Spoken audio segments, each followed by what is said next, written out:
on all this tank-heavy shenanigans.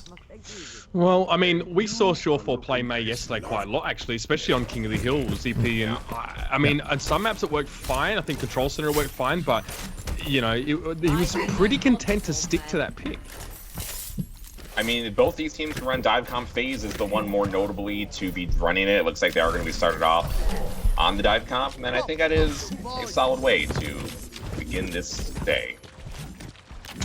Well, let's jump in. Let's not mess about here. It's going to be on the blue side. FaZe Clan and Cloud9 will be in the red here. Already setting up over the first point. We're going to see a bit of a dive comp here for FaZe. Winston, Genji, Tracer's EP, as now we see the point being pushed by Cloud9. And this is more of a Misfit style coming out here from FaZe. Shadowburn driving into the backline. Meekly gets hit by the Honor Grenade, though, and melted right down. Does not get the support he's looking for there. And now Shadowburn down. C9, they don't have to do anything crazy. They can just grind this out and slowly move forward and push out FaZe. It's really difficult to win when you lose Shadowburn that early, and with too easy down, they just don't have damage to push C9 back. Yeah, and the thing is as well, you've got Roadhog, right? You're up against the dive comp, so if you can trust Mendo to hit those key targets and deal with them, then you're probably feeling pretty good. FaZe are playing a Winston into this Roadhog, and Too Easy trying to work a Tracer. Now, it's a little bit of a slim margin, this team composition going up against what Cloud9 are bringing. Like we talked about with the tank stacking and a triple tank comp, it's robust and it's safe. This is a risky comp from FaZe, but they're going to go in again. The dive, again, has begun. The dive has begun. Mendo right now looking for the hook, but it's the sound barrier coming out from C9. They built that off the first fight. It was great on the job of Adam to get that up. It shields them from what was a nice dive coming in here from FaZe. Still, even 5v5, Mendo not able to land a hooks early on, and the fact that he hasn't is opening the door here for FaZe. The Shadowburn. Dragonblade is out, but what a sleep dart coming in, going to prevent the worst of it, and C9 will restabilize off that Blizzard and clean out FaZe. And a lot of confidence in Kai there as well. He was the recipient of the nano boost there for Cloud9, and he did pick up 2 kills in that fight. I mean, instead of Rip getting it, interesting to see that one go over towards Kai in that case, but 2 easy kills. He was charged up, and you can always guarantee decent damage to be done. Surefall is the man on point guard. He's watching Shadowburn. He's going to keep an eye on at Genji as he tries to jump in, and 2 easy also trying to get up close, but Mendo's sticking close as well. He's trying to peel. Good Graviton coming in though. Zoms and Raucus up against the wall, and Rip's trying to take him down, but they're going to fall anyway. At least Zoms does. Raucus has a way out of trouble, but now he's moved up with his team. Shadowburn Forsaken get booed back. Mendo finds Fact Thick. Again, the hog getting the better of the monkey. Yep, and what you saw there too is that the initiation even was really rough for FaZe, where Zoms got hit by that Graviton, and it's that one Graviton spot where you will fall to your death right after. So already, Kai with a simple press of Q set it up to be a 6v5, and the rest of that, it was just went poorer and poorer there for FaZe as the fight went on. And now at 85%, this is going to be their final attempt to bring this forward. Here comes Winston in over the top. Factor Fiction trying to create a little bit of space here for Shadowburn. Zoms coming in late to the fight, has the Graviton, ends up getting hit by the Earth Shatter, goes into a ride, but will not fall off the edge. Still though, with Shadowburn down, this is okay from C9 to maintain control, and 2 more fall, and it's looking like FaZe will not be successful in this final attack. Yeah, I mean, Zoms goes for a solo ultimate on Rib, and it doesn't actually kill him there as well. Lacks the damage to even do so. He wasn't even charged up in that fight. So overtime stall, I want to talk about the play we just saw in a moment here, but we do need to cast over this as Fact Fisher gets caught by Kai now. Overtime's going to tick down, and that'll be it. One of my favorite moments from that round, ZP, and I don't even know if you caught it, is that Rib got an Earth Shatter, decent Earth Shatter at the bridge, and then he charged forward to hit Zoms. I think it was the Earth Shatter target, but in doing so, I believe he knocked Forsaken and the Lucio player right back as well. So he's charged 1 player and knocked 2 back. Straight away, Surefall's like, well, Rib, you're on your own, and he puts a wall up on the bridge. So off the back of the Reinhardt charge, knocking those extra players away, he puts the wall down, and it's a 5v3 situation for Cloud9 on the point. And then, Too Easy gets hooked by Mendo, and it's all over. They played that one really well, and Rib understood what his job was there, to isolate half the team of FaZe. The thing is, anytime you're running a Mei too, is that you're going to be looking for more control of the fight, and C9 definitely played around that there. I mean, whether it be what you just mentioned there, where you had the synergy between Surefour and Rib, or just in general, C9 was holding back and looking to punish FaZe on their dive-ins. It worked out really well, and as a result, it's a pretty clean first-round victory there for C9. Now, both teams getting on here onto a point early on. Too Easy now on the Roadhog, gonna be looking for those early pickoffs. It's a change up here from FaZe, where they're going for more of a power comp. They're going to trust Too Easy's Hog versus Mendo's Hog, and we'll see how it pans out. And Shadowburn on the Zarya here as well, already fairly low on health as Cloud9 now makes some tentative steps on towards the point. Rib out in front, and Kaika needs to be careful because Zoms and Shadowburn are trying to operate on that left side. Wall goes up, does isolate a little bit of the FaZe squad here, but C9 are just trying to sustain the damage. They get the first pick. That's Mendo finding Shadowburn. Now FaZe could be in trouble. He'll be focused down, but Rook is hooked straight on him by too easy. They're still able to stay alive for now, and the rest of C9 need to finish some kills off here as Rook may be in danger. Shorefall's forced into the ice block, and now C9 regroup on the point. Right now, it is very close between both teams. Kind of a silent day here for both Hogs. Both Hogs not having that much luck on their hooks. Both missing a hook here to start things off. And because the Roadhogs haven't been hitting that, it's been dragging out this fight. But Rockets towards the very end finds Kai. Too easy will get that finishing hook. And it's going to be FaZe taking this first fight. So for FaZe, the switch up here where they got off the flankers, they went into more of a tank-heavy strategy where Shadowburn, now on the Zarya, too easy on the Roadhog. It's worked out for them here thus far. It's interesting to see how Cloud9 are playing around Kai. He again got a nano boost there from Rolf. Now, you obviously don't have a lot of good nano boost targets with the exception of Rib here, and this is the second time we saw a nano boost come late in the fight after Rib had fallen. Maybe even worth using a Zenyatta if you're not going to get that much value out of that nano boost here and just try and burst through. But I mean, when even Forsaken's not playing it, you might have to question that one. Still, it's going to be 34% to 0, and that's another wall being placed up. You can really isolate teams well on this map, and that's a brilliant Blizzard. 3 players may well be caught in that one. It's only 2. Zoms and Forsaken, they get good healing from Raucus in the backline, but he is eventually taken down. Plenty of follow-up there to that Blizzard from Shore4, and Cloud9 will flip it. So I don't know if that was the case where Factor Fiction knew the fight was already over and just wanted to save things. I don't think it was because he tried the Earth Shatter at the very end of the fight, but he did have a window where he could have used the Earth Shatter and grabbed 2 people, taking them out of the fight, and maybe it would have been the difference for FaZe to bring that back. Hard to say. The Blizzard definitely put them in rough sorts, and look at Mendo looking for the hook off into the ledge. Doesn't even need that, just auto finishes Forsaken there towards the very end. And now Forsaken down, this is going to be buying C9 a lot more time where they don't have to worry for a little bit. You can't really expect FaZe to go in without their Lucio, and they're content to sit here at the doorway and look at Kai right now here, Uber. Set up on that Graviton. Should be good to go here in just a moment.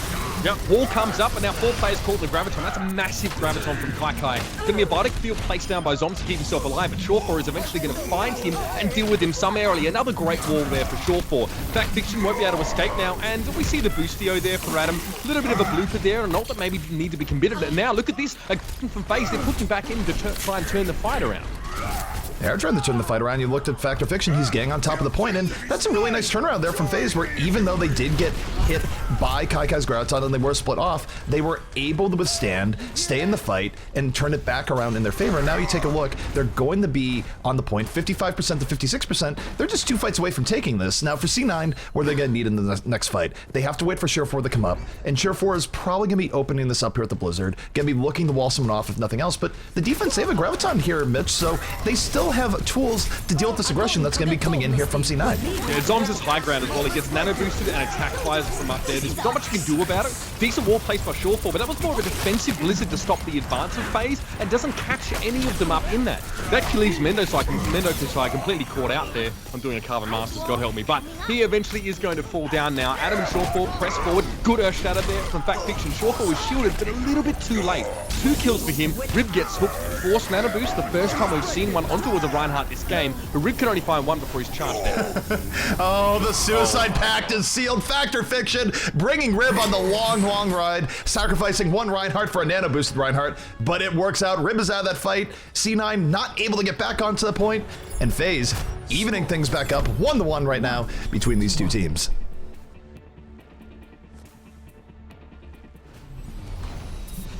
Wait, Uber, you've muted yourself. I have your back. Uber? What have you done? I hold tab. I say Uber's mouth is moving, but nothing is coming out. We hear you. Hey, am I back? You're back. I don't know what that was about. Okay. I was about to say, C9 were in the perfect situation. Blizzard, Graviton, they had a choke point, they had a mate, and they still lost that fight because there wasn't enough follow-up to the Graviton. That was one of the issues anyway. They also, nano boost on the Lucio was not ideal, but it didn't lose in that fight. It was a biotic grenade and a biotic field thrown down by FaZe to help sustain through the initial damage there, and that let them turn the game around. From there, that was Cloud9 using all of their ultimates, and they were in that position from behind. They've got to bring it back here. Well, what we're seeing here, we're seeing the strong power comp come out of FaZe where they're running the Reinhardt D.Va Roadhog, where their goal here is to win the Reinhardt shield battle. And they should be able to do that here against Zarya. Like, it's going to be very hard for C9 to win the shield v shield battle. They're going to have to look for saves from KyKy with the Zarya, but it's not going to happen. Surefour goes down early on, and now FaZe has a signal to go. They're just going to rush in to this Cloud9 squadron.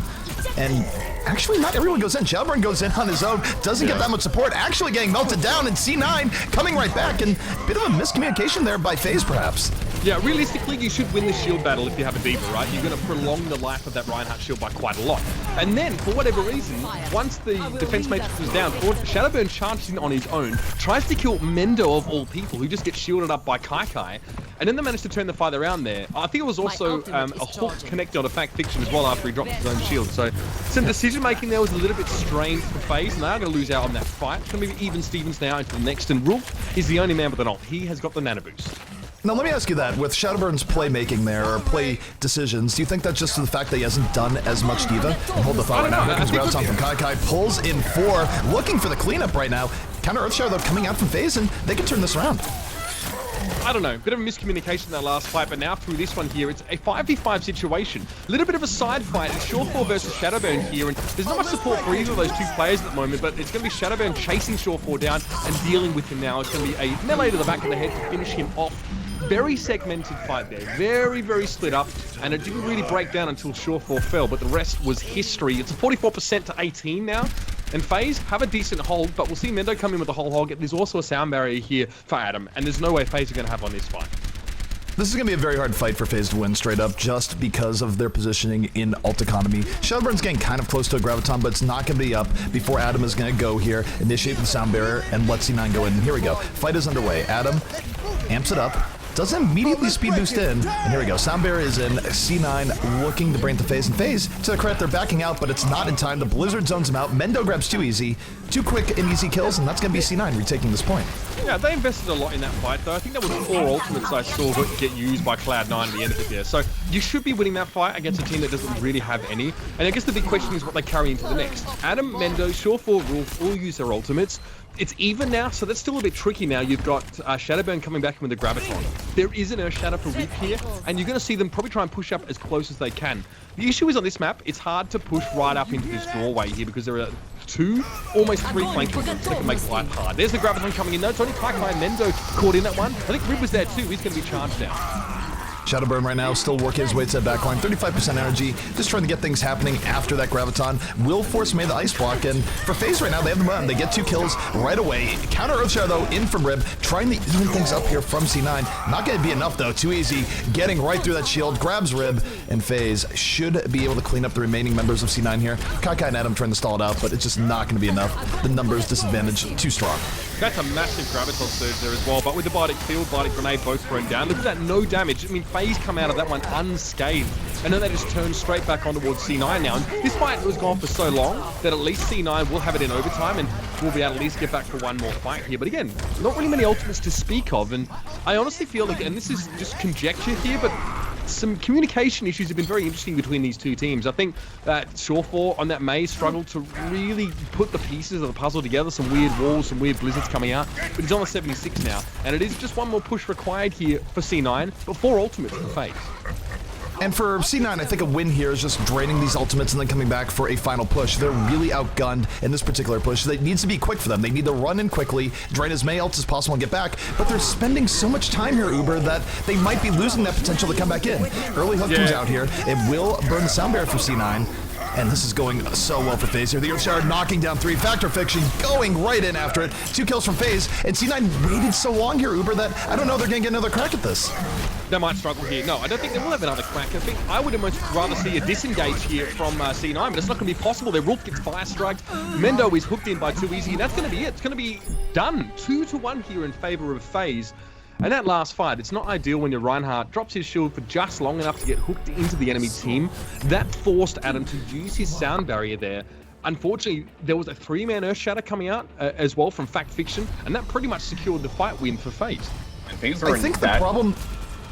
real quick, I think the real problem that they had there was that C9 didn't realize the situation they're in regards to alt economy. If they could see what we were seeing, I feel like they would have just run in, done the junk rush, and come back. But they waited so long that instead of having 2 pushes, they had 1. And with 1 push and that ult disadvantage just wasn't going to work out for them. Yeah, that was my point. I think Cloud9 used too many ults at the 50% mark, and then they were just never able to come back from that. They didn't need to nano boost, I think. I don't even know who was got nano boost. I think it was the Roadhog or maybe even the 76 there, but they used so much in that fight. And honestly, yeah, there you go. And also the Blizzard didn't really connect. They didn't get kills off of it. They did zone, but really you need more value for that.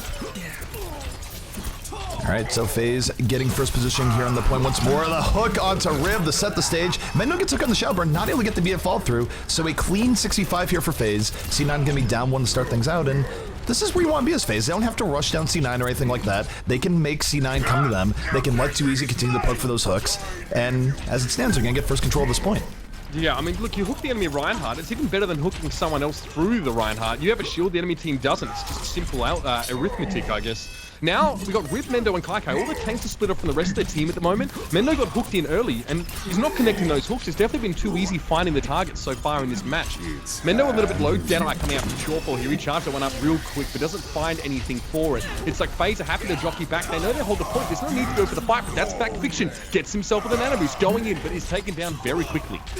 He goes down really quickly, not what they were looking for in the nano boost, but Shadowburn will have the Dragon Blade up and at the right here. Not going to have the nano boost to go with it, but as we know, Shadowburn doesn't always need it, but unfortunately his team is dying all around him. I don't even know if the Transcendence was needed there. They definitely overcommitted Ben ults for C9. That was already a winning fight. They had 2 kills, and then the support ults came out late in the fight, Uber, and I almost consider that a win for FaZe, because even though FaZe lost the fight, so many resources just got burned from C9 in a fight where they probably would have won without it.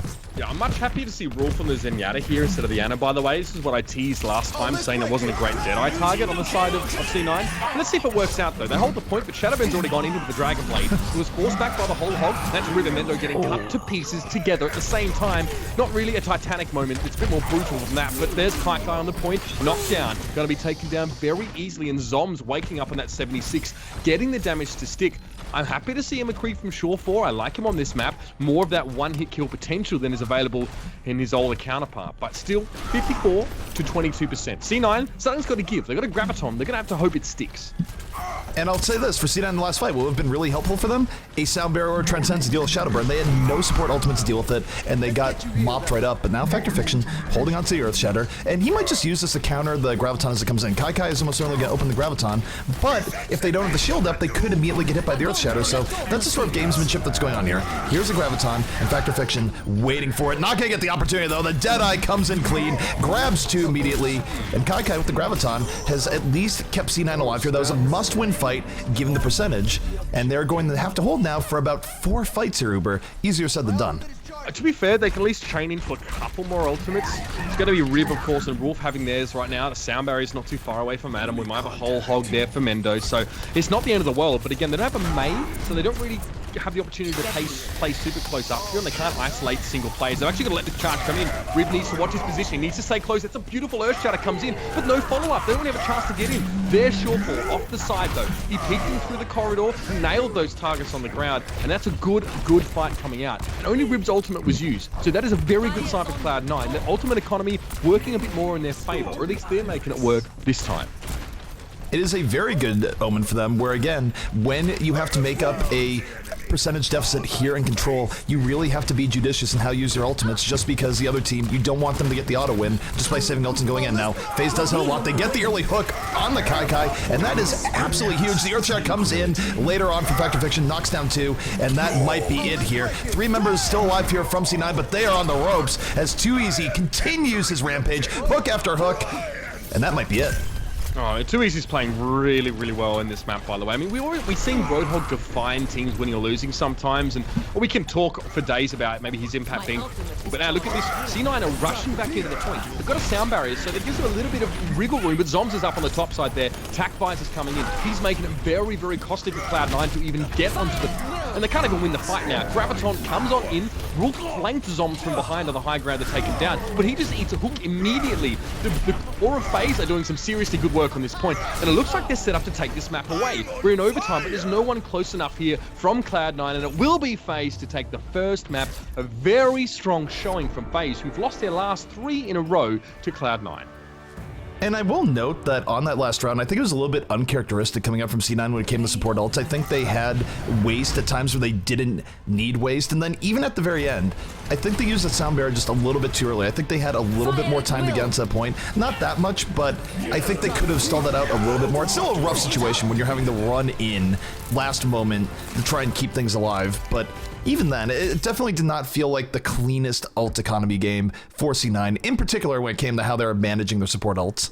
No, ZP, I think you're definitely right, and that is what dictated this first map of the series. I mean, Cloud9 came out swinging, even though FaZe ran dive comp on the very first round. Cloud9 actually took that pretty smoothly, and I think that Cloud9 probably had better team fights throughout this entire map, but the ult usage and ult conservation was a lot better on FaZe. You had Cloud9 using 2 or 3 ults to win team fights, and that was probably too many. They used their support ults at the end of fights when they didn't need to. They would use both of their support ults when they didn't need to, and maybe in succession too quickly.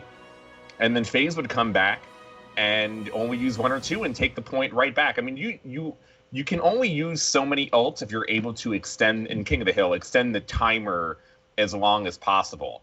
But if you're only getting like 20, 25, maybe 30%, it's really not worth blowing more than 2 ults. You have to get it to 50, 60, maybe 70%. If you're not doing that, then you really only have to use 1 or 2, and FaZe is much better throughout that entire series of using their ults better. Well, we do know the next map that's coming up. It will be Route 66. It's C9's map choice, and again, this has felt like a comfort map choice for them in recent times. I'm happy to see this one come up here. It's definitely a factor. The Soldier 76 versus McCree, it was a point of difference on that previous map there as well. I mean, just quickly before we depart from all things Lijiang and move to 66.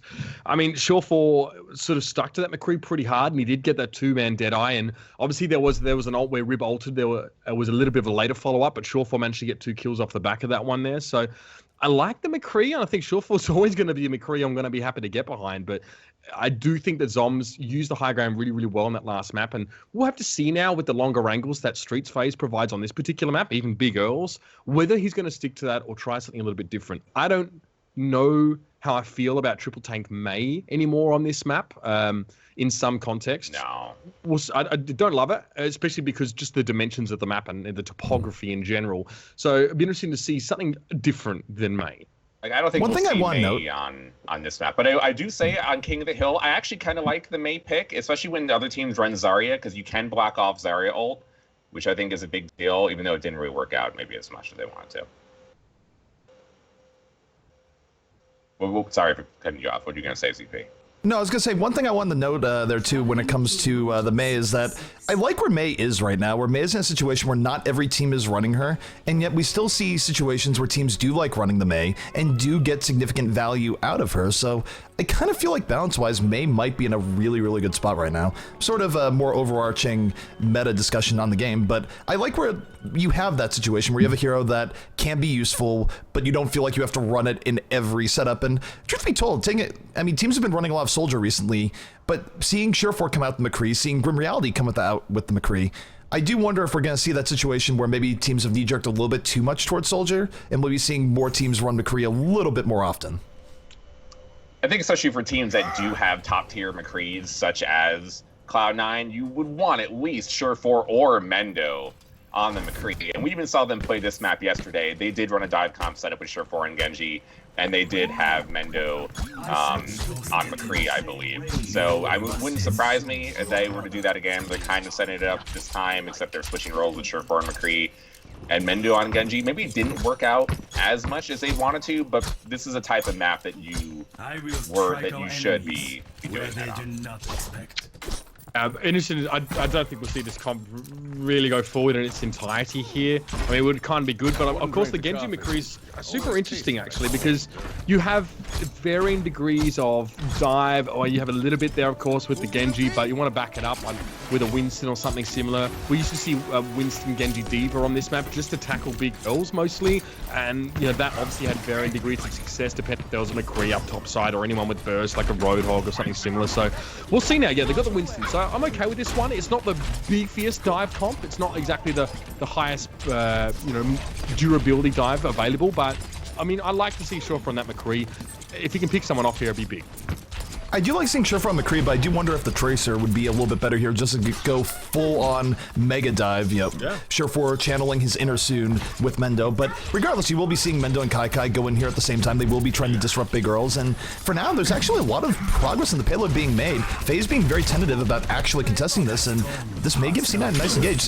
Mendo coming in right from the side, doesn't immediately go down, but does fall the Raucous right after. So with Mendo down, FaZe, you're going to see them be a lot more aggressive here on this defense. They know they have the 6v5 advantage. Now, they don't want to give up an early pick, but they do have the Roadhog, which means every 6 seconds they're going to be able to apply even more pressure to C9 as they wait for Mendo to get back in. Oh, this is really awkward. They're losing so much time trying to get 3 players out of the fire here. Rip's going to be caught. So we saw Kai back off really quickly with a rocket jump there. He did leave 3 of his players alone. Now, that's generally not a problem, but there may be an argument to be made for if you have a bubble or something like that, you can help those 3 players get away from Big Earls. It seemed like he was disengaging, and then the other half of his team were like, well, we can't really get away here. We're hoping to use Rib's shield to back away, and they got jumped on. So not great. Fair bit of ultimate percent now, but they are coming back in. And we'll see Kai how he's going to work with Mendo here. If there is going to be a full-on dive, they're going to work around the side, actually. So this is interesting. The hook, that can make life a little bit harder. Kai drops a bubble immediately, and now look at that hook on the top. Using the Transcendence,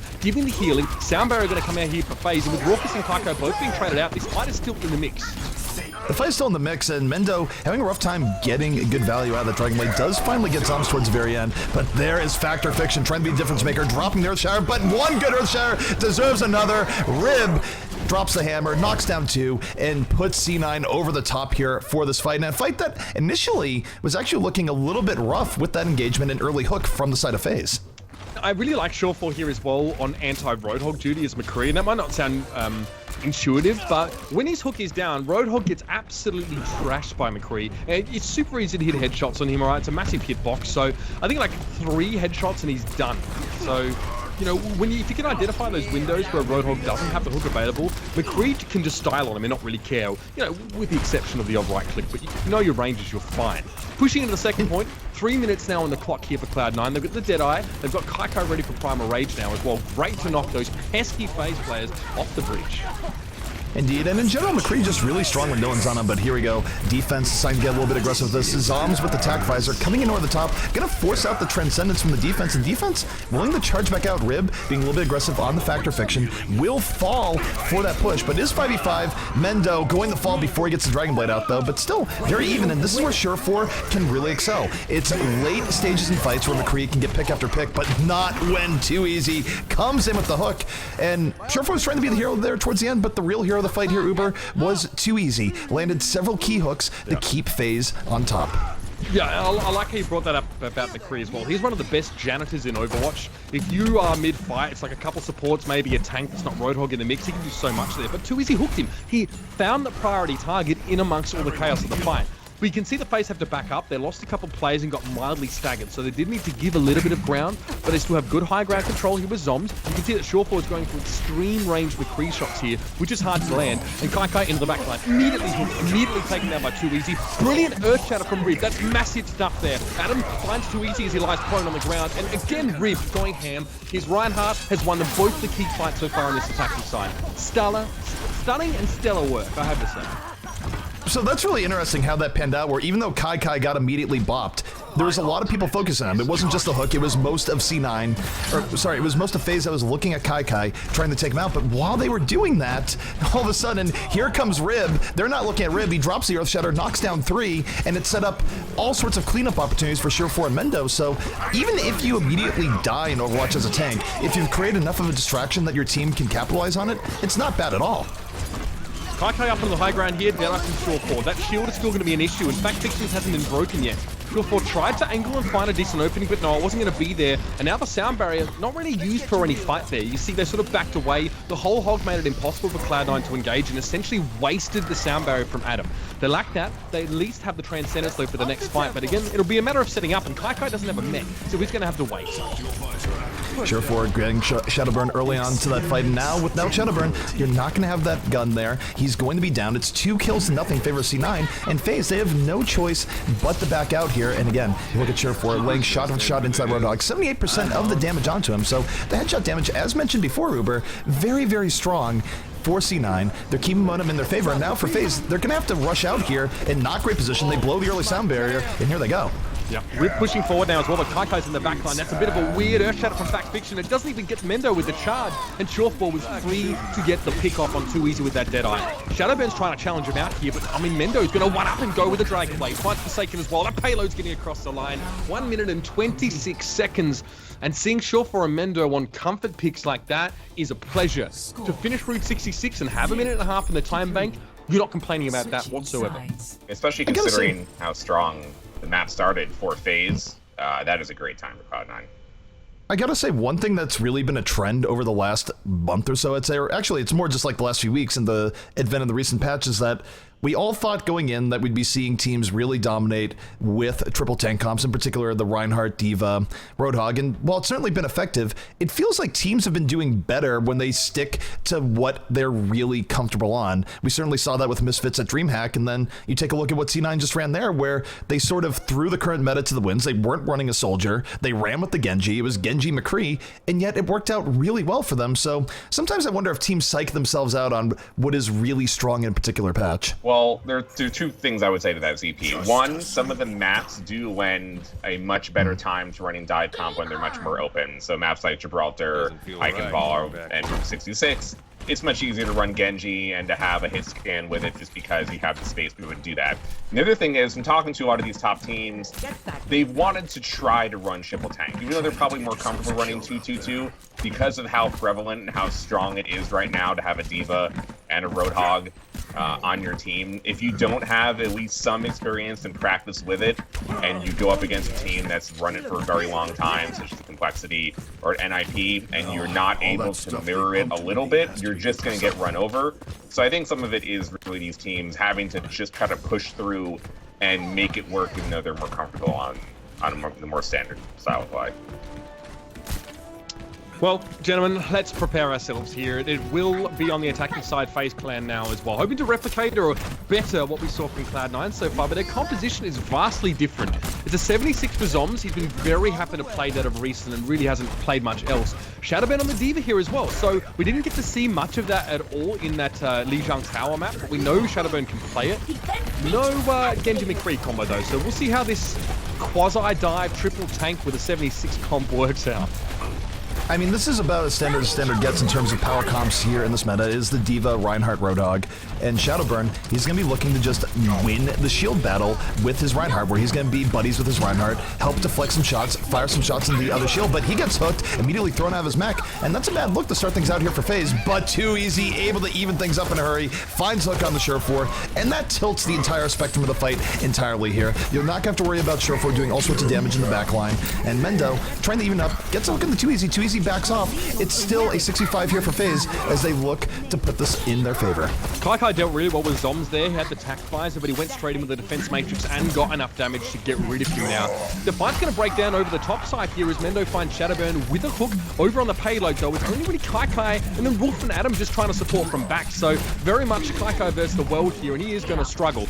Surefour has respawned, doesn't quite manage to de-suit Shadowburn here, but he has high ground control. So we'll see if that janitor aspect comes into play. Self-destruct doesn't find anyone.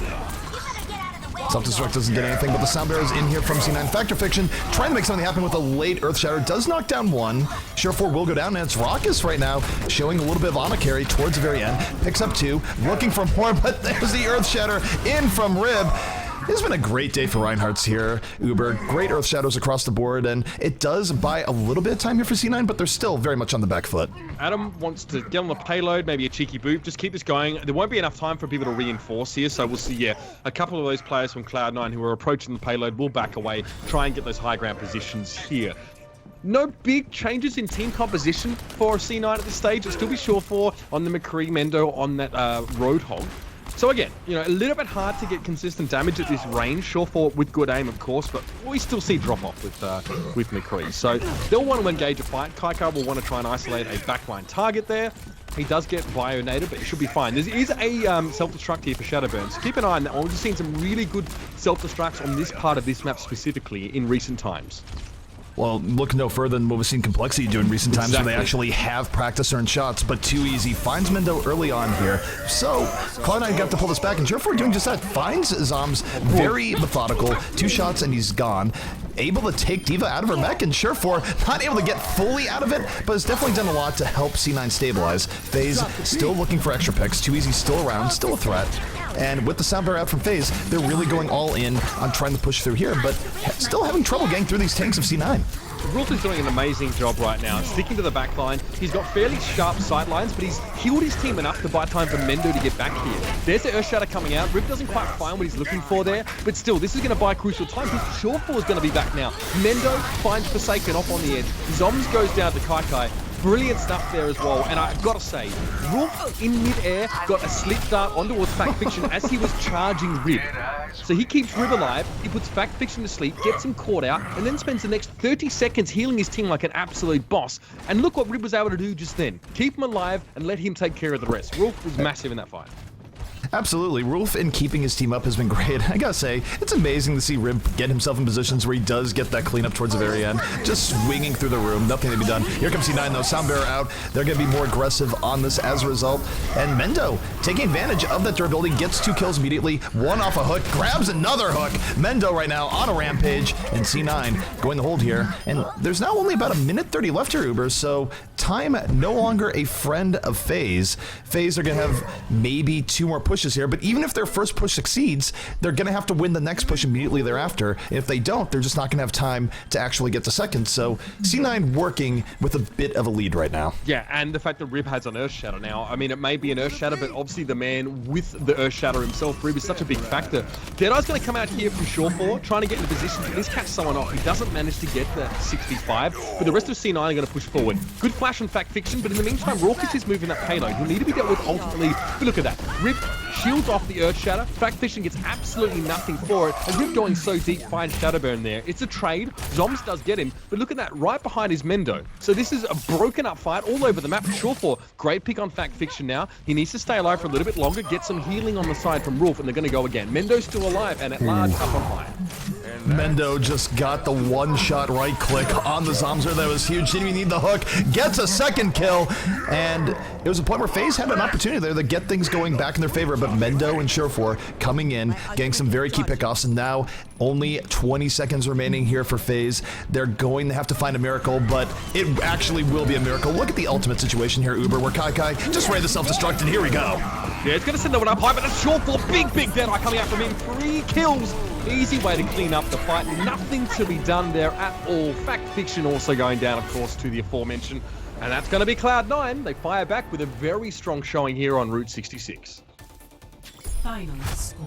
Yeah, that map dominated by Cloud9. I think you mentioned it earlier, Mitch, but Rib, definitely the all-star for Cloud9 in that game. And of course, Sure4 got a lot of big picks. I think Mendo got a lot of big hooks as well, but Rib was really creating a lot of space for the team, hitting a lot of very impactful Earth Shatters, and sending this to a 3rd map. I mean, I got to say, yeah, a lot of big moments. I mean, this is the Deadeye here at Play the Game from Sure4. Now, this is largely unassisted here as well. You can see that the whole hog being used there at the time by Mendo did force some weird positioning out of FaZe, so that gives Sure4 the opening he's looking for. But if you can still do that with McCree right now, if you can still hit those big Deadeyes, then you still are justified in picking him up, despite some of his limitations at that longer range that we see that 76 isn't perhaps as affected by. High ground available to Cloud9 benefited them so much. I can tell you what it is in regards to that, is that now that McCree is out of the meta relative to what we used to see, teams get a little bit lazy in the sense that they don't play against McCree every game, which means they're not giving Deadeye the respect that it really deserves in those situations. And then it's like, oh, hey, Sure4 just killed 3 people because you know what? You're way too used to fighting 76s in the current game, and you haven't really thought about what a McCree can do in that situation.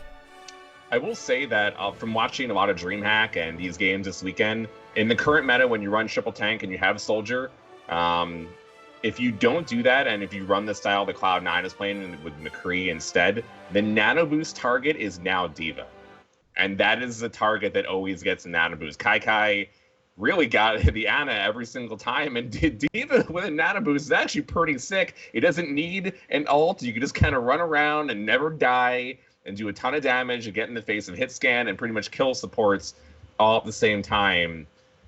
It's scary if that's going to become the new permanent nano target. All right, so we are waiting here to get into the third and final map, and we already know what that is. We just have to go back and look at our map draft. This is going to be Dorado. There's many map drafts, but really, this is in favor for Cloud9 because this is one of the auto bans that FaZe has been getting rid of for a very long time. They have not had success previously when they went on this map. I can remember quite a few times when they got held a second point, and they even got beat by a few teams they probably should have been beaten. I think Liquid was one of them that they lost on Dorado a long time ago. So this definitely favors Cloud9. I think if FaZe wanted to win this series, they needed to do it on Route 66. Now going into a map, I think Cloud9 is probably pretty happy to play. I'm looking for, is Cloud9 going to be playing Mei on defense? We've seen Surefour play Mei quite often on Dorado defense, and I would think both teams are still going to have Roadhog, as we've seen Roadhog be very good on first point, even on second point on Dorado. Well, to your point on FaZe on Dorado and what we've seen from them historically is that even when Genji was at his peak, which clearly favors FaZe quite a bit, and it's a good Genji map, they always seemed like they were a little bit mystified in how to engage on Dorado. They would oftentimes get gummed up at first. They would very often get gummed up at second. And now we're in a case where you're not going to be able to run that quite as effectively as you did before, where... And now to your question just a moment ago, will we be seeing Mei? I think absolutely. Mei is really, really good on first point Dorado. Of course, Roadhog, we've been seeing it as a staple on first point Dorado for a really long time. And I tend to agree with you that C9 is coming in here with a bit of an edge, just based on what we know of these two teams, how they've played this map in the past. I mean, I would actually like to see, because I don't know how much FaZe has been practicing Dorado in their scrims, and they haven't been playing it at all in official matches, maybe FaZe should be trying some different things. Zoms has become the main DPS, and I think maybe we haven't spoken about it so much, but Zoms is actually a really, really good soldier. And maybe some of the success that they've been having in this triple tank meta, even though that Shadowburn on D.Va does probably need some more work. And Tui's actually playing very solid on Roadhog, is that Zoms, he's been playing Zarya pretty much full time for the last 4 months, but he used to be a great hit scan player. Maybe this is a time they bring him out on Widow and they try some things that they haven't done. He's been solidly playing a lot of 76 though as well. I always feel like Zoms' preference, or at least his apparent preference, seems to inform a lot of the team composition set up here on the side of FaZe, because Zoms has just been all about that 76 so far from what we've seen here as well. I mean, there was obviously a brief period where we saw the dive comp from FaZe Clan as well, on King of the Hill earlier on here, but he's very, very good at it, and he's very, very big on investing the time into getting good positioning if he can, right? So that was a good example on the first map of the series, and maybe it wasn't as prevalent or as clear for us to see on Route 66. Dorado could be good with Zoms, but again, it's not King of the Hill. You can't really solo go up on the high ground and do mad damage yourself. So sometimes I feel like Soldier 76's impact can be I guess, a little bit more obscured on maps like this. But with the amount of high ground advantage that this map offers to teams, especially if you're willing to invest in getting it, attackers included when they want to try and get rid of defensive setups in second and last phase, I think that 76 will be important. But again, will we see the McCree from Surefour to challenge him out? I'd like to see the Mei to start with. I think Triple Tank Mei is super sick at that first choke point. I mean, NIP do it at the first choke point right outside of the attacker's spawn. But I think that's still one of the most solid strategies on this map. And I don't always say I want to see Mei. In fact, that's something I rarely say. But here for defenders, I still think it's one of the most robust strats. If you're not going to run something like a Junkrat or something weird, I think that's good. Well, particularly now we're in the case where teams are trying to brute force things a lot more. We don't see as much of the crazy flanking strategies that we used to on Dorado, where teams, I mean, there are points where you used to see things like, oh, we're just going to run Pharah, Mercy, and a Genji like going off the back and trying to catch you unawares. No, teams really try and brute force things. Well, what better deal with a brute force strategy than to have a whole bunch of tanks ready to meet that rush head on? But it looks like both teams are ready and should be getting the game here in just a moment. If FaZe is expecting Cloud9 to run a triple tank maze setup, maybe they should go Pharah Mercy. I mean, Shadowburn's probably his second best hero after Genji really is Pharah. He hasn't really had a chance to run it lately because Pharah has gotten screwed in every single possible meta that we've had in this game, besides for a month and a half when Pharah Mercy was good. But, you know, it might be... I would actually like to see maybe something unorthodox coming out from FaZe. I don't think they'll be running dive comp. They could always run triple tank Soldier, but I would like to see a Widow. I would like to see a Pharah. I mean, why not try something here? Give me single Mercy support. Give me Pharah. Give me Widow. That's what I want to see, boys. I would be down for that. I mean, honestly, anything that's a little bit of extra variety. Of course, we did see the Widow Pharah setup last night on King's Row, which was great. And I mean, for me, I just want to see every hero get their day in the sun. I don't want to see a meta where everything is very static. And to the team's credit, we have been seeing more diversity coming out. Of course, there was no better example of that than DreamHack, where everyone thought it was like, oh, it's going to be triple tank all the way long, and then Misfits comes out with a crazy flanking DPS strategy that catches everyone off guard. I mean, we saw Misfits run triple DPS with Widow and have such great success on offense on this very map, and we know how good Zoms, he got his name out there from playing Widow back on Liquid. So, you know what, maybe he's trolling right now, but I think that would be a pretty solid setup. They actually have the exact comp that Misfits ran currently before the game. I want it to happen. Please don't switch to triple tank Soldier. Let's go dive comp with Widow. Yeah, and this is what Misfits use well, and Zebasai solo flanked on Widowmaker, you know, the flank around behind the first point, and I was casting at the time at DreamHack. I'm like, I don't know why you're doing this, Sebastian, you're probably going to get smashed. Then he goes and gets 3 kills, and again, I'm proven wrong like usual. So, will we see that? Will we see a bit of an aggressive flank from Zoms? It is going to be the Widow coming in here. It is the hyper dive comp as well. We have a Tracer, a Genji, and a Winston in the mix. This is super interesting, gents. And Mercy, it is very interesting, and Zoms for a moment was sort of teasing us, saying he was going to go back, but no, he stays in on it, and he's going up against a Torbjorn, so all bets are off right now. We do have the Resurrection up on the side of the defense as well, Adam playing the Mercy, so bit unconventional all the way around, but too easy. Taking a Wolf Ball right to the head to start things off. That's going to be a little bit rough, and Zom's going to have to be a little bit more conservative in looking for pickoffs. But I will note this one particular setup here, Widow Tracer. The idea here in theory is that the Tracer is in the back line, drawing attention. While you're worried about the Tracer, you're not worried about the Widow sight lines. But while Too Easy is down, everyone can worry about Zoms. It's the only threat they have to worry about. Well, I mean, getting picked up in the outer orb at maximum range is just bad in general. But Too Easy recovers nicely, finds Mendo the Torbjorn. We didn't even get to talk about that from Mendo. Unfortunately, it's going to be a little bit short-lived there. He goes down, so does his Tara. But Rolf finds Zoms this time as well. He's doing serious work. And now Shawfall and Rolf combining nicely to push FaZe straight on out here as well. That's really, really nice stuff. I mean, you do need a first pick here from Zoms. We saw an engagement, the dive come out there as well, I think for Fact Fiction on Winston, before Zoms really got that pick. So they're not going to play this comp anymore. They're done with it. The Torbjorn's going to hang around, and a Molten Core here would be just ridiculously good for Cloud9 if they can get it off. And for Mendo, he's pretty close to getting that Molten Core here, where, again, it will catch teams off guard, because how often do you see a Torbjorn nowadays? Not very often indeed. And C9, for now, they're backing off, they're bending back, but they're not breaking. So they're just willing to stand back here, and they're just going to wait for the offensive phase to commit. And while this is going on, Mendo getting closer and closer to getting that multi-core and finds Zoms from downtown, and that is going to be a huge pain for this phase push. And the thing is, with how strong Molten Core is right now, you pretty much just need to take 5 while it's being used. Like, we don't actually get to see it much on first point holds, because it is very risky, and it's a little bit big-headed of a play to make. But if you can make it work, it's like the amount of damage and the threat that a turret generates, it's an extra man, right? And you pretty much just have to chill out and wait for that to be done. So it can be counted out by defensive ultimates, and we will see that be available here eventually for Raucus and stuff like that. But again, short-lived. Turret still stands. It's going to be hard to push through. Charge comes in here as well. It's going to be Rib going straight forward. Transcendence follows it up here, but he falls very, very quickly to Forsaken. Both Zenyatta's using Transcendence now, and attack fires are coming out here from Shawfall. He's being pocketed by the Mercy. The entirety of FaZe caught up on the payload there, and Wolf, he only gets 1 there, and Forsaken trades on towards Kai. So that little Molten Core is going to come out right now. Mendo lets it go. Fact Fiction Fiction tries to charge in. He actually is only really tickled by that one, and Molten Core gets very little ZP.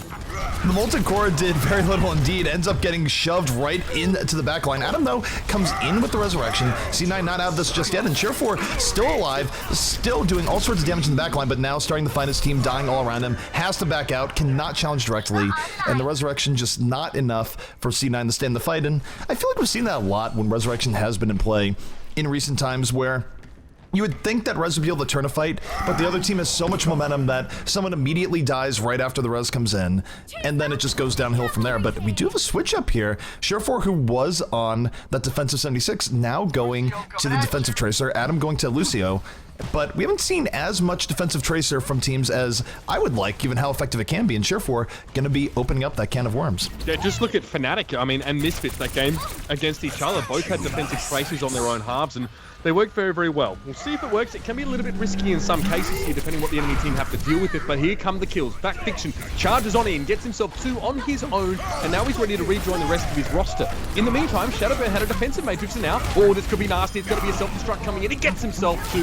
Both supports fall to that one. Nicely done by Shadowburn. Picked his timing perfectly. So much so that Rib had no chance to put his shield up or defend anyone else because he was knocked out of the way when Shadowburn charged through.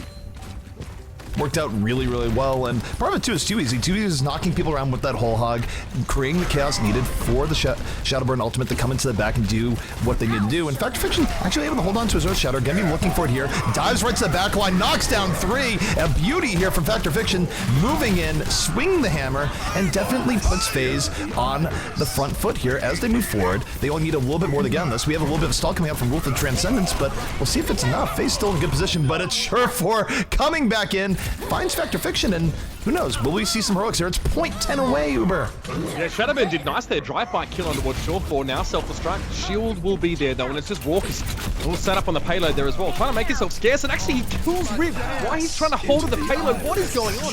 Forsaken, Transcendence over the fight there. With Rib being down now, it's going to be a little bit tricky for Cloud9 to hang around, and Mendo, he's going to be forced back himself. It's going to get across the line there. It looked as if C9 had the hole, but beautiful turnaround there. Oh my lord, that's what I want to see. Raucus, nicely done, keeping his team ticking on the payload and even getting Rib for his trouble. It was really good by both teams there. C9 to come back and create something out of nothing, but FaZe to stand on, keep their momentum, and eventually push C9 off of that point. It was 0.10 away. Really nice effort there by both teams, but now for C9, they're going to have to dig a little bit deeper here. 2.5 minutes left. This is very defensible, but they do need to win this next fight. Meanwhile, from FaZe, they're holding on to the Sound Bearer. Raucus going to use that Sound Bearer immediately in response to Rib's Earth Shatter. The fight is underway. Yeah, we see a very, very deep charge by Fact Fiction. He is so out of position right now. Not great, and you can see FaZe already backing off as a result. But they might not have a chance to escape here. You can already see how deep Kai is. He's come forward. He does get desuited here by Too Easy, but that's really all that FaZe are going to achieve for this fight. Cheer4 in a duel with Zoms here as well. You can see him going for the crouch play. And Cheer4 back up on the high ground wall, forces Zoms back. But he wants a bit more. He's getting aggressive. He's chasing a kill, but then as soon as he sees Too Easy, he backs away. And that's a case where you do need the back away immediately. You don't want to stay that far forward.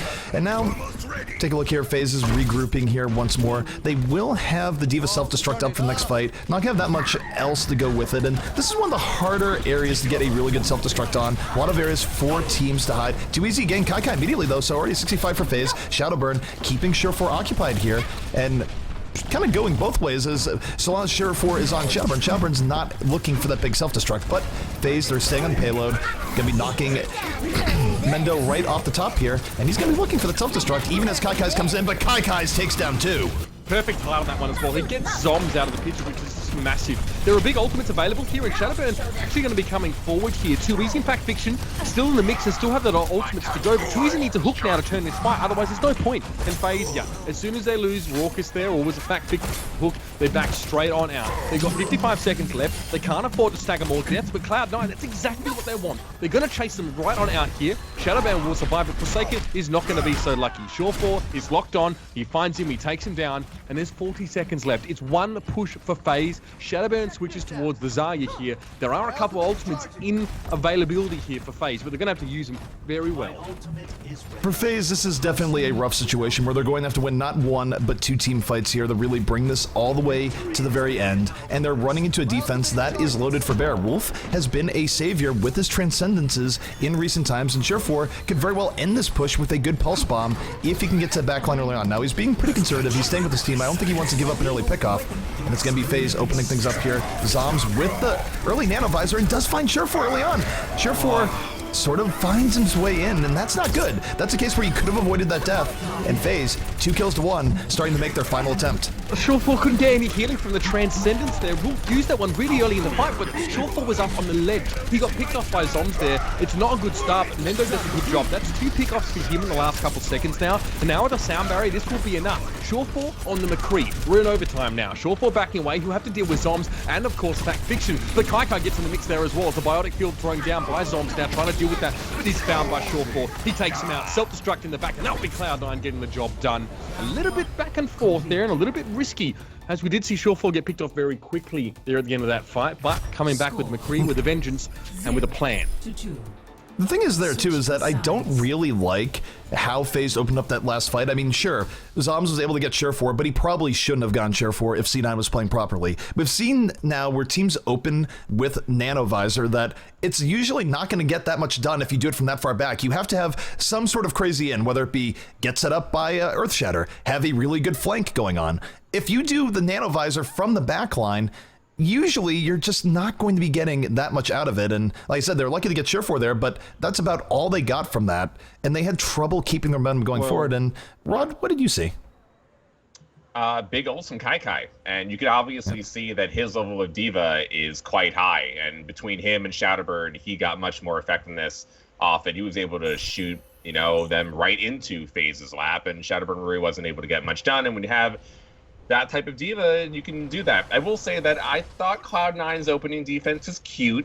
I like the Torb. I like the Lucio-less support. Whenever there's not a Lucio, I am very happy. Probably didn't work as much as they had wanted to, but it's always worth trying out. I think Dorado, out of all the maps, you can try quite a variety of things on first point defense. I mean, this is one of the maps, the only maps we saw Semester played the triple support for like a few months. So I like it. I will keep liking to see some new things. One of the things I'm enjoying seeing, and one of the reasons why I like that teams are bringing Zenyatta back, is that he completely wrecks Soldier 76. If he's trying to use an ult, you see that Rolf, I don't even think he saw Zoms, because Zoms was on the high ground, but he heard the sound cue. He heard the tac visor get activated, straight away bangs on that Transcendence. Now that might have seemed a little bit early to the, I guess, the untrained eye, because there wasn't actually a big fight happening. And it didn't save Surefour, but it did keep the rest of the team alive for that one. And when you got Mendo late in the fight, getting 2 kills on his own, you got to switch it around so easily. But now it's going to be C9 on the attack. They're going to have the Tracer, they're going to have the Genji, they're going to have the Diva, and Wolf again on that Zenyatta. And Genji already trying to look for a flank. This is a lot of heavy dive coming in here from C9. Mendo's in the back line. Surefour's going to be coming in the front, but too easy. Putting an end to Mendo immediately.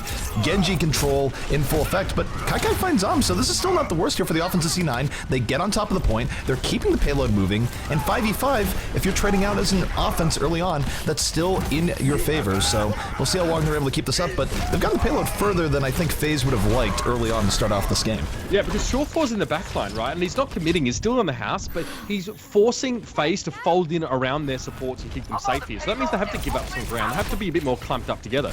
And he's still there as well. No one's dealt with him. It's really only a hook from too easy, or if Zoms is really brave, he can go for the flash play. But still, Surefour can do so much from here. We'll see how that carries out. And now Fact Fiction caught out from his team. Zoms does eventually find Surefour, but he's traded out by Rolf almost instantly. Earthshatter comes in. Rib is caught up. It's going to be a nanoboost on towards Fact Fiction. He does get the kill. Now Transcendence from Rolf quite late in the fight. Very late, in fact. But it does help Kaikai stay alive in that mech. They're going to have to back away, though. And the Transcendence there as well. Perhaps a communication breakdown. C9 were missing the important pieces of their puzzle. I don't really know if you really want to heal one more tank and one other support on a push like that. No, definitely not. And again, it just feels like C9, they got a little bit discombobulated there towards the end. They had a golden opportunity to take out Factor Fiction. Even though he had the nano boost on him, he was really low health-wise. Anyone could have gone behind him and finished him off there. I don't think they realized that was the case, but either way, Factor Fiction gets away with one there. C9 going to be entering into this courtyard once more. FaZe holding far back, but still holding firm. And Cheerful, he's playing a dangerous game here. He's going to be looking to go on the flank possibly, but if Too Easy rushes him down, could be an easy hook. But he gets that pick off on the Zombs. It's a 65 now for C9. They're being a little bit more aggressive, even despite the sound direct coming from FaZe, and it's somewhat working out, but here comes FaZe trying to turn it back in their favor. They pick up 2 quick kills. Yeah, interesting self-destruct there from Kai, I think it was. Didn't really get much for it, and now he's going to be on his own. And late nano boost on the Fact Fiction yet again. Again, perhaps not necessary. I mean, we're not really nitpicking here, that's not the point, but it's interesting to see such a power ult sort of used at that point, when you probably want it for the next fight, given that you know C9 now are starting to get desperate, and they're going to use a lot more ultimates for it.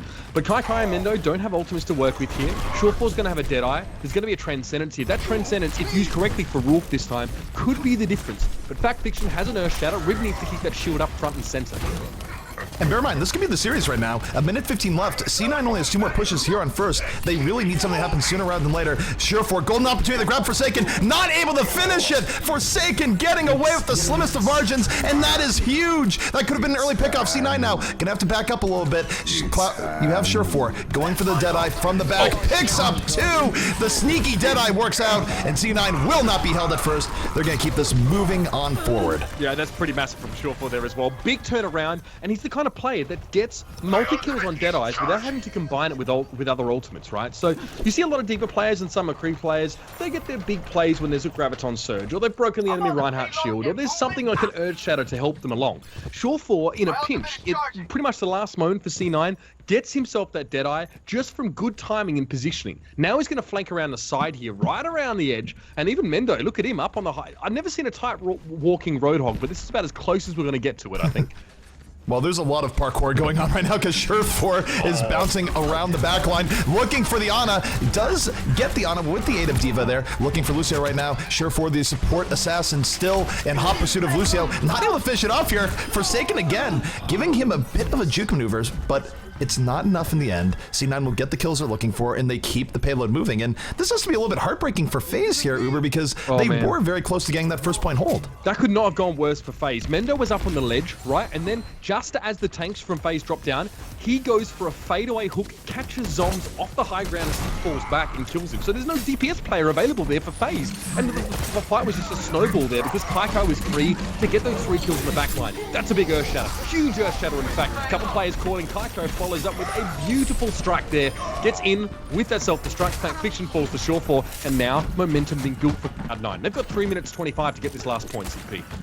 Things have changed so radically here in the last 2 minutes. C9, who's looking like they were going to get held at first, now they get through first, they get through second effortlessly. FaZe seemingly falling apart, and I hate to say this, but this is almost classic FaZe, where FaZe, something goes bad for them when they're about to win, and suddenly they have real trouble reestablishing. Now, you take a look at this next fight. Shadowburn will have the Graviton Surge up and at the ready. Has to be careful not to get eaten by the D.Va. D.Va right now is just looking to devour it. He is slowing the trigger, ends up dying, and this could be big for C9 to save the 6v5. They've got the sound barrier now as well, which is important. But Zombs in the back line, looking for Mendo, getting some shots into him, and he actually finds him there as well. So Mendo down, Surefour now trying to duel that, but Wolf and Rib, they are the cornerstones of this team, and they are doing their job. Rib now with his second for the fight, finding Raucus and Forsaken and Zombs, trying to stick together, trying to slow down Cloud9, but they will not be stopped. They will not be denied. Surefour finds Zombs, one last pick off from the high ground. He got the good positioning, now flashes on towards Shadowburn. It's a desperate Graviton Surge here. Too Easy has to try and follow this up on his own, and Fact Fiction gets there just in time to get 2.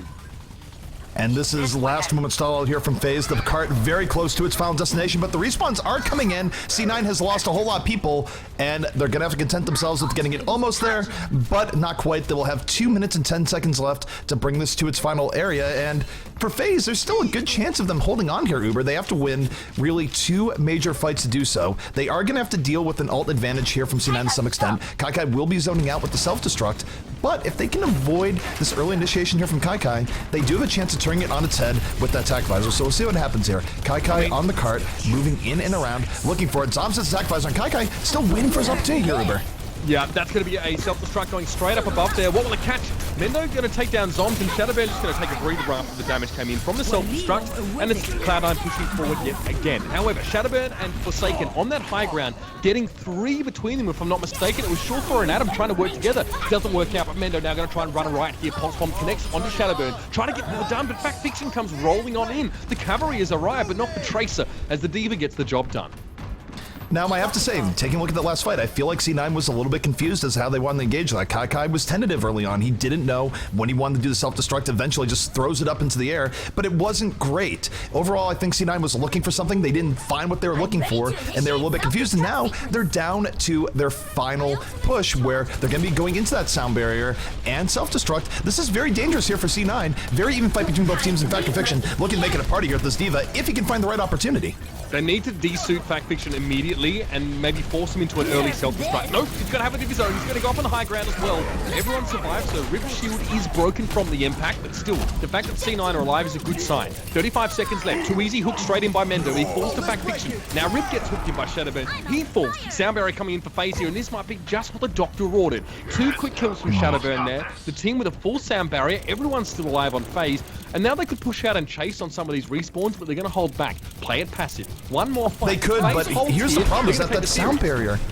That sound barrier that just came out there, they might regret that. They didn't need it to finish out that fight. C9's gonna have one last moment push here with the Zoom Yata. This could come back to really haunt FaZe in just a moment. Here comes C9, final push underway. Rulf gonna be coming out that Transcendence sooner rather than later. It is overtime. It all comes down to this between both teams. Which team will move on to the upper bracket final? Which team will go to the lower bracket? C9, everyone's up and alive on the point. Kai picks off 2, and here comes C9 at the last moment. FaZe now in a world of hurt. They have to stall out. They need the remainder of their defense to come in. Zom's trying to be the hero. Not going to happen. Kai right in his face. And C9 on the verge of taking this map and the series. There'll be some time for stall here from FaZe, but it's going to be tough. It's going to be too easy getting the nano boost here. Trying to go in. Forced to recall. Won't get the payload. It's going to be Cloud9. Get it done. Oh, that self-destruct from Kai was about as good as it gets. Too easy switched off Roadhog. He had Shadowburn play Roadhog, so we could go into the backline as the Tracer. But he was caught out. He didn't realize the self-destruct was happening. He was too busy trying to challenge down Surefire in the backline, and he got picked up. Devastating, but Kai just won that game in a big way for Cloud9. Grats to him, and Rolf is quickly becoming one of my absolute favorite support CP. He played an incredible series. I gotta say, I saw that freight train coming as soon as FaZe used that sound barrier. Forsaken used the sound barrier in a situation where they had already won the fight. I guess maybe he thought it was the final fight of the game, but he used it where they did not need it whatsoever. It was a complete waste. And then there was still enough time on the clock for C9 to come in with the Transcendence. That right there, I looked at that and I'm just thinking, oh no, this actually could be the what could have been a game-losing mistake there by Forsaken. And Rod, I don't know what your thoughts are on that, but I feel like if they had Sound Bear in that last fight, it could have gone very differently. Kai maybe doesn't get that double kill, and they might get a kill or two and at least set up the defense to be able to stall that out. You know, I've got to agree. I mean, when you were talking about there was 50 seconds left, you said it was the last fight, and maybe FaZe also thought it was the last fight, and it really wasn't. There was one more fight to go.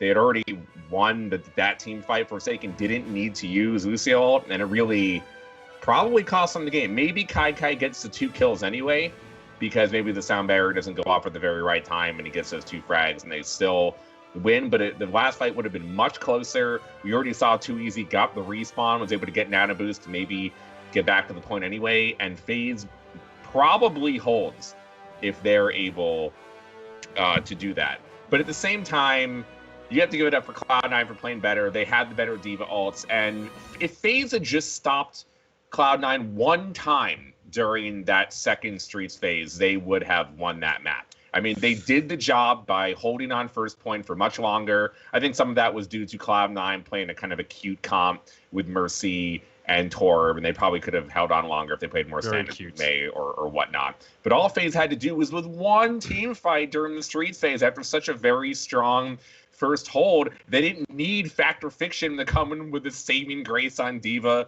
at the very end to just hold them off, and then FaZe have to win like 4 or 5 team fights in a row to take that. So I think FaZe put themselves in the position to win that map, but you know, I've got to say you might be right. FaZe does seem to, they do so strong at the beginning of maps, but if things start to fall apart, sometimes it goes too quickly before they're able to reestablish themselves in these games sometimes. Yeah, it seems like when they're forced to switch around a bit as well, and I don't want to throw any shade at Shadowburn at all, but he's got to play the Zarya and the D.Va now as well, quite a few different roles, given that Genji is not in vogue right now, and I feel like Kaikai's been doing this for a while, right? I mean, you know, the Zarya and the D.Va have been very much his bread and butter. And I think that we did see Shadowburn struggle a little bit in a few of these roles to really make the impact that he normally makes. It could be the mentality of him. It also could be now that FaZe has to make a shift, because we know FaZe play around Shadowburn. They used to play around him a lot anyway, given his role in that team.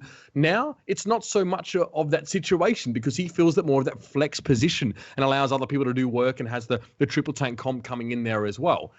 He didn't look super solid to me, honestly. And this is, I'm not trying to do bad analysis 101. I'm just saying, I don't think he had the impact that he wanted to on that flex role, especially compared to what we saw from Kaikai and the rest of Cloud9. I think, again, it's also comparing. You hit the nail on the head where it's just compared to Kaikai, where Kaikai just does have a lot more experience in that role, and also just experience working with the rest of C9 as a whole. I mean, it's still now down to 3 members of C9 that's been together for a long time, but it's still a long time to have that core together. But I do want to update you guys on some of the other series that have been going on. The next matchup we'll be covering will be Cloud9 versus Immortals. That's going to be coming up here in just a moment. Don't even know if we'll be taking a break. Could just pop Hex in out of nowhere and go from there. But that will be our upper bracket final. Meanwhile, in the lower bracket, Team Liquid 2-0 over Method GG, and Complexity 2-0 over the really cool guys. So fans of Grego and Reaver's new team, it's unfortunate. We have seen the last of them here in the Merry Melee, but they still did a good showing yesterday at points. Definitely want to see more of them in the future, but the team's still alive here. Immortals, C9, Liquid, Kingdom, Complexity, and I think we're just waiting for this update. So it's going to be Liquid versus FaZe. That's the other bracket. So a lot of good matches still here.